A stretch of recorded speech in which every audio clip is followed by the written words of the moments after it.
وبه نستعين على أمور الدنيا والدين وصلى الله على نبينا محمد وعلى آله وصحبه أجمعين وبعد السلام عليكم ورحمة الله وبركاته إلهي بaa mahad iskale walaalayaal maantana waa maalintii saddexaad ee mu'tamarkeenii koowaad ee jaaliyadda Soomaaliyeed ee Germany muxaadaradeena maantana waxa weeye ciwaankeedu insha Allah ta'ala ولا تهنوا ولا تحزنوا وأنتم الأعلون قولك إلهي سبحانه وتعالى بعنوانه ومعنى هذا يهي هاي سليدنا هنا مرقوننا أدنكا سرين هدي ذا شرطية إن شاء الله تعالى يمكرفونك وحا وقتها إياه شيخنا محاضر كأه شيخ مصطفى حاجي إسماعيل فليتفضل مشكورا. بسم الله الرحمن الرحيم. الحمد لله رب العالمين، والصلاة والسلام على الحبيب محمد وعلى آله وصحبه أجمعين، وبعد. قال تعالى في محكم كتابه: قد خلت من قبلكم سنن فسيروا في الأرض فانظروا كيف كان عاقبة المكذبين. هذا بيان للناس وهدى وموعظة للمتقين. ولا تهنوا ولا تحزنوا وأنتم الأعلون إن كنتم مؤمنين. إن يمسسكم قرح فقد مس القوم قرح مثله وتلك الأيام نداولها بين الناس وليعلم الله الذين آمنوا ويتخذ منكم شهداء والله لا يحب الظالمين. أخوتي في العقيدة، درسك كان walaaluhu ku talagaleen inaan maanta ka hadlo waa aayad qur'aan ah oo fi suurati Ali Imran ku jirta aayada 139 ee Ali Imran. aayadatan iyo dhowrka aayadooda ka horeeyay iyo aayada ka dambeeyaba waxay u ahaayeen tacqiib, waxay soo degeen waqtigii nabiga calayhi salaatu wasalaam iyo saxaabadiisu ay ka soo baxeen dagaalkii Uhud la oran jiray. sidaynu wada ogsoonnahayna dagaalkaasi muslimiintu markay galeen dhib badan baa soo gaadhay. waa galeen muslimiintu dagaalka kan iyagoo kooxa dhowr boqol oo iyaga ka mid ah munaafiqii baa kala hadhay Cabdulaahi ibn Ubay ibn Saluul la oran jiray. kun qof meelahaas iyagoo ah ninkaas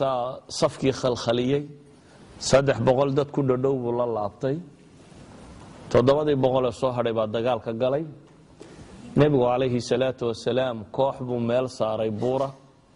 kontaneeyanina wuxuu yidhi halkaa fuushanaada ha soo degina wax kasto haddaa aragtaan shimbirahoo madaxayaga haadoo nagu dhacaysa haddaa aragtaan hanoo imanina idinku halkaa ilaaliya. dagaalkii markuu dhacay markiiba gaaladii waa lala kacay, waa dhawr jeediyeen. dabeetana nimankii buurta saaraaba waxay idhahdeen waryaadheen dee nabigu meesha fuushanaada wuxuunbuu uga jeeduun de inaan cidi xagga dambe iyo meelahan laga imanine gaala waa aragtaanoo jabe eh haniimada yaan laynooga dheerayn xoolaa wax ka doonana bay idhahdeen cidi waxba noole eh.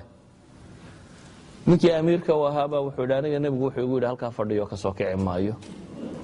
qolo kale waxay idhi warnaga tawarada meesha maxaynu ka qaban waa ilaalinayne mar haddii gaaladiiba jabtay haniimadan wax ka boobayna waa laga soo cararay. ninkii amiirka ahaa Khalid bin Waliid oo gaal ah oo koox fardoolaya wata oo meel uu ka gala dagaalkaba lahaa ayaa arkay fakadii in qoladii ka soo daadegtay. dabeetana uu soo daba maray ninkii buu dilay amiirkii iyo intii meesha ku harsanaa. dabeetana xagga dambe muslimiinta laga soo galay. dagaalkoo gelinkii hore u muuqday inay muslimiintu guuleysteen oo nimankii gaalad la jabiyay oo xoolahoodii la guranayo ayuunbaa mar qura labada dhan la isaga dhawaaqay. dabeetana muslimiintii waxaa la geliyey meel yaroo cidhiidhiya waa la laayay. dagaal xoogan baa dhacay. waxay u muuqdeen muslimiintii marka kan in la jabiyey. dadkii waxa ku dhacay dagaalkii oo dhexda maraya ayaa ibliis ka dhex qayliyo wuxuu yidhi ina muxamadan qad maat qad qutil nabi muxamedna la dil saxaabadii markay maqleen nebigiina la dil bay dhaaheen oo maxaa hadhay dahdaa ummadda nebigeediiba dhintay ma war baa u hadhay raggii badh way jabeen oo orodkay ka carareen meeshii madiinay galeen badh way iska fadhfadhiisteen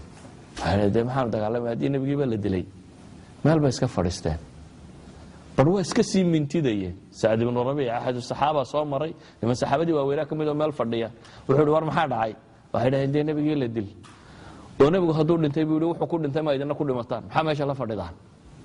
wuxuu ku dhintay nebigu ma idina ku dhimataan maxaa meesha la fadhidaan gaaladii nebigii iyo 7 saxaabiya la joogay markii dambe oo meel dhinac u gortay bay soo gaadheen waryaa inaga dhicinaya saxaabadii baa kolba mid u baxaa nimankii baa la laayay ala kulli xaal jab weyn baa muslimiinta soo gaadhay marka sidaa loo eego laakiin jabka kale wuxuu ahaa daris ilaahay uu barayay subxaanahu wa tacaala daris nolosha ka mid ah noloshu guul qura maaha ilaahay wuxuu leeyahay quraanka wa tilka alayaamu nudaawiluha bayna annaas waa maalmo dunidu waanan isugu kiin warwareejinaya guusha waxbaa laga bartaa oo jabka waxbaa laga bartaa waa daris nolosha ka mid ah muslimiintii dhibtu waxay gaadhay xad uu tilmaamo ama xad aynu odhan karno nabi maxamed calayhi salaatu wasalaam koofiyadii madaxa kaga jirtay madaxay ka gashay meelaha kan waa ka muday ilkahan badh baa laga riday ilig baa laga jabiyey salaadii duhur maantii dambe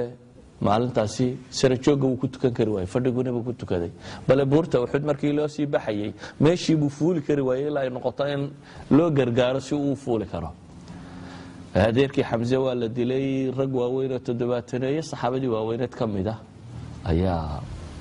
ayaa dhintay jab weyn baa muslimiinta soo gaadhay